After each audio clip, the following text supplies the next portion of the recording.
Hello and welcome back to a mini kind of breakdown of my latest single. I did this for escapism. I didn't do it for Rat Race, but I feel like I released enough sort of content based on that piece. So anyway, let's get into it, yeah? I can see you driving down the boulevard. Burns Beach, you always take my eyes away. Gotta go. What is Suburban Love Trash? What's the story? What's it kind of about? Basically, I would say the way I look and made this song is it's me not necessarily reminiscing a time that I used to be part of, more like looking at it through the gaze of maturity and gratefulness. Like, I'm so happy and I'm so lucky I got to live this life in this beautiful fucking paradise that Perth is, but like, that's not anymore. And I'm always going to kind of appreciate the times I had with my friends, just hanging out, smoking weed, and, the relationship that I used to have. And it's just like, yeah, it's kind of split into two acts, where the first act looks more at friendship, and the second act looks more at like teenage love, romance, heartbreak, etc.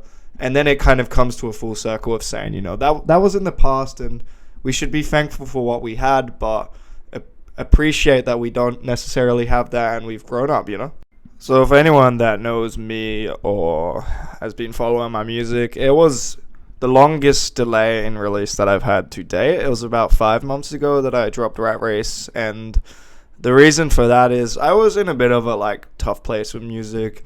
I was getting to the point where I was like, why the fuck am I doing this? The shows were getting pretty shit. I was just getting bad traffic. Not that many people were attending. And I guess that's kind of disheartening, and it makes you kind of question why you're doing something like this. But then, I came back to Perth and I just had a lot of time to work on stuff and kind of really reflect why I'm doing this or why I give a shit about the craft. And, I think it's just something I will never not do, even if it's not my main priority in life. But, Suburban Love Trash isn't going to be, between this and the next single will not be 5 months. It will be let's hope 2, I'm coming back in full force.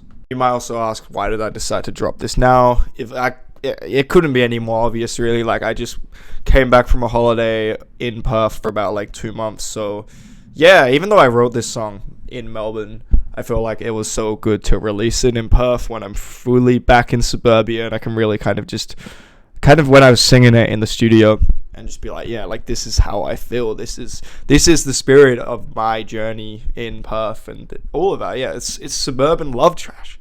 That was who I was once then. I was just a little boy fucking going through suburbia, doing his thing.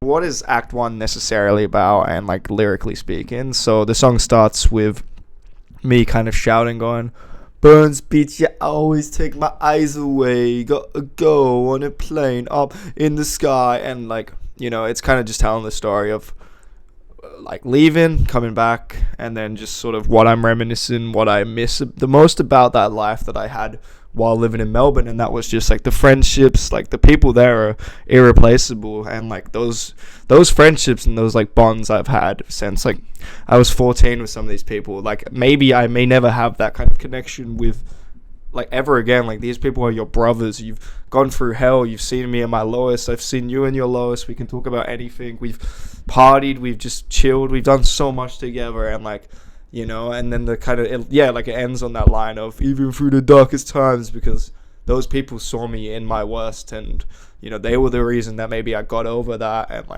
without them, it wouldn't be Perth. Perth's beautiful in its nature and its location, and the lifestyle. It's way more cruisy than Melbourne, but still Perth would not be Perth without my boys, without the crew, without the homies. Yeah. Then obviously the chorus going into the second verse is all about ex-relationship I had, and I'm not gonna go on about that. I don't really want to talk about that too much out of respect for her. But yeah, it's kind of just the way I feel about it now. We obviously shared a life together. We were obviously very intimate, and about 1.5 years. That was and I'm pretty sure her first relationship. So we grew a lot, and I'm trying to look at it in a way that's not necessarily, I'm not heartbroken. I don't feel anything about it anymore. But in the way of the song, it's we shared this great life together. We learned so much about how to deal with people, how to love one another, how to care for people, what doesn't work, what did work. Heated arguments is all I could find.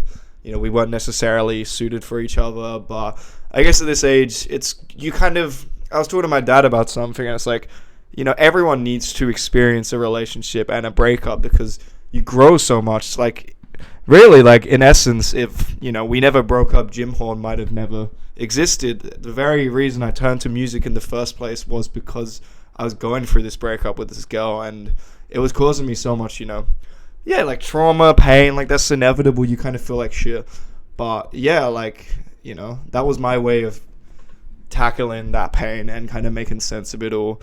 Which, looking back at it, wasn't necessarily a great thing because it kind of immortalized her in a way. But Suburban Love Trash is almost an ode to that time. It's like, I broke up with this girl, and that's always going to be kind of in Perth and kind of in Carrying Up especially. Like, that's good. Like, the spirit of that will always exist. And instead of kind of dreading it or, like, hating it, you can just kind of respect it for what it was and be glad that we're kind of not together and we're on our separate paths, but always appreciate what once was.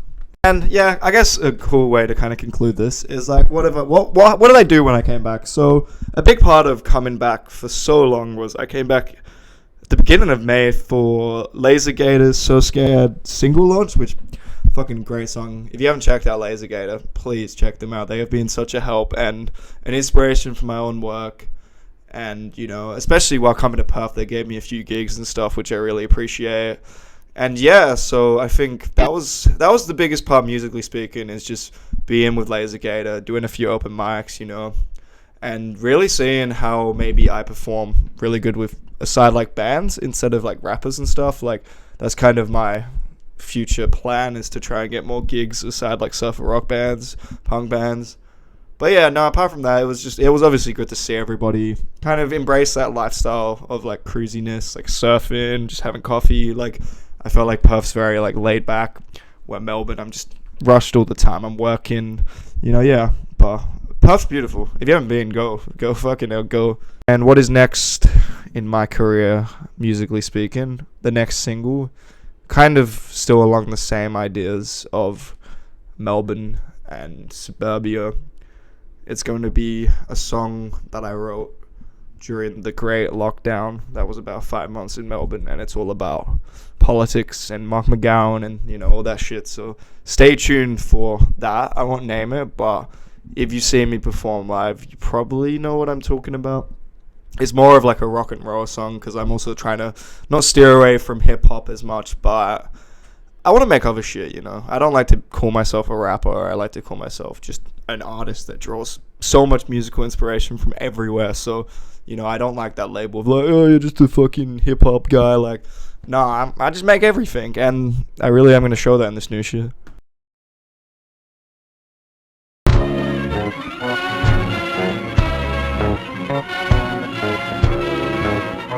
Everyone should carry his gas mask, just as the civil defense services do. There are